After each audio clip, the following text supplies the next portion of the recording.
ABD Başkanı Donald Trump, Doğu Türkistan'daki Uygur Türklerine yönelik baskı politikalarından dolayı Çinli yetkililere yaptırım uygulanmasını öngören yasa tasarısını onayladı. Trump yazılı açıklamayla Çin'in Sincan Uygur Özerk Bölgesi'ndeki Müslüman azınlığa yönelik insan hakları ihlallerini kınayan ve bazı Çinli yetkililere yaptırım uygulanmasını öngören yasa tasarısını imzaladığını duyurdu. Tasarı Senato'da 15 Mayıs'ta, Temsilciler Meclisi'nde de 27 Mayıs'ta onaylanarak Trump'ın imzasına sunulmuştu. Tasarıda ABD Başkanı Donald Trump yönetimine Uygur Türkleri ve diğer Müslüman azınlıklara uygulanan baskı ve şiddetten sorumlu olan bazı Çinli yetkililere yaptırım uygulanması çağrısı yapılıyor. Söz konusu yaptırımlar arasında Çinli yetkililerin ABD'deki mal varlıklarının dondurulması ve bu yetkililere vize yasağı getirilmesi de yer alıyor. Tasarıda ayrıca ABD Dışişleri Bakanlığı'nın bölgedeki insan hakları ihlalleri için bir rapor hazırlaması talep ediliyor.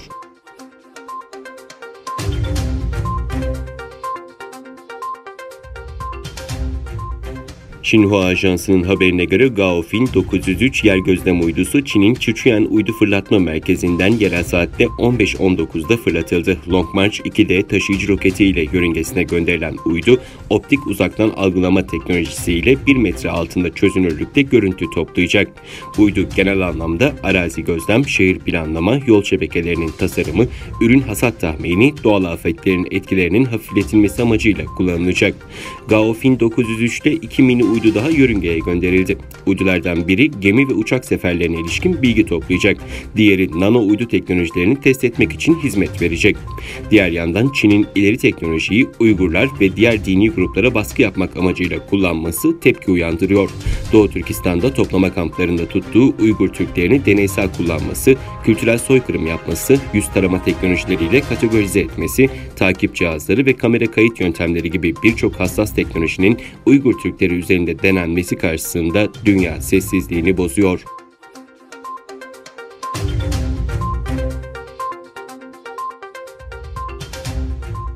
G7 üye ülkeleri 17 Mayıs Çarşamba günü Çin'in Ulusal Güvenlik Kanunu'nun Hong Kong versiyonunu uygulamasıyla ilgili ciddi bir endişe duydukları ortak bir açıklama yaptı ve Pekin'i bu kararı yeniden gözden geçirmeye çağırdı.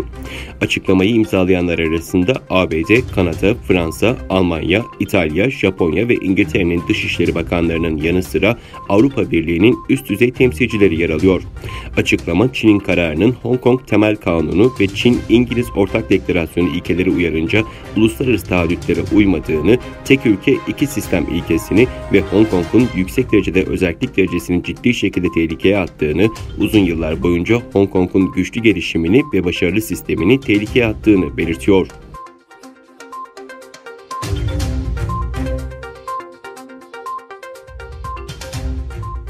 Çin Dışişleri Bakanlığı'ndan yapılan yazılı açıklamaya göre Bakan Wang Yi, Hindistan Dışişleri Bakanı ile 15 Haziran'da iki ülke sınırında yaşanan çatışmanın akabinde telefonda görüştü. Hindistan'ın kuzeydoğusundaki Ladakh bölgesinde 15 Haziran'da 20 Hint askerinin ölümüyle sonuçlanan çatışmaya neden olan ve bölgede tansiyonu yükselten süreç, Çin askerlerinin Mayıs başında 3 noktadan Ladakh bölgesine girmesi, burada çadır ve askeri karakollar kurmasıyla başlamıştı. İki ülke arasında çıkan çatışmalarda pazartesi gecesi 20 Hint askeri hayatını kaybetti.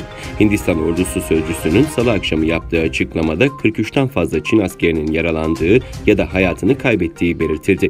Fakat bu bilgiler Çin tarafından henüz onaylanmadı.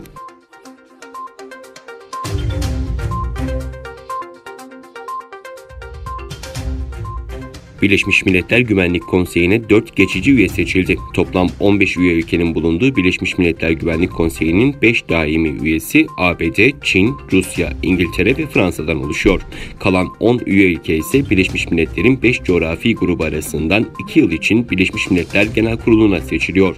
Geçici üyelerden 5'i her yıl yenileniyor. İrlanda, Norveç, Hindistan ve Meksika Birleşmiş Milletler Güvenlik Konseyi geçici üyeliğine seçildi.